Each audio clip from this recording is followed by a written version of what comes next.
আজকে সকালে আমি এইভাবে গপুকে সাজিয়েছিলাম, সীতাকুণ্ডুর ফুল দিয়ে গবুর কানে দুল বানিয়েছিলাম। তারপরে গবুর পুরো আমি ফুল কয়েকটা ফুটেছিল, মাথায় এইভাবে আমি সাজিয়ে দিয়েছিলাম। আর জানো তো, গপুকে না মালা গেঁথে পরালে না গপু খুব খুশি হয়। তো বাজারে তো এখন গাঁদা ফুল প্রায়ই দেখা যায়, তো মালা আমার আর বানানো হয়ে ওঠে না। তো আজকে আমি গোপালকে যখন আমি এইভাবে সাজাচ্ছিলাম, তখন হঠাৎ খেয়াল এলো, বেকার ফুলগুলোকে আমি এইভাবে কেন গায়ের উপর দিয়ে দেবো, একটা মালাই করি না, সে যেরকমই হোক। মন থেকে যদি যেমনই ভালো তুমি করো, সেভাবেই ঠাকুর নেয়।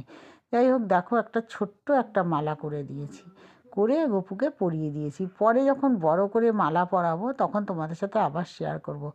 গরমকালে মালাটা ভালো লাগে পরালে, পুরো খালি গা থাকবে, মালা চূড়ায় দেবো, গলায় দেবো, হাতে দেবো, তবে না দেখতে সুন্দর লাগবে। এখন শীতকাল, সোয়েটারের উপরেই কোনোরকম পরিয়ে দিলাম। তো কেমন লাগছে আমার গপুকে তোমরা অবশ্যই কমেন্ট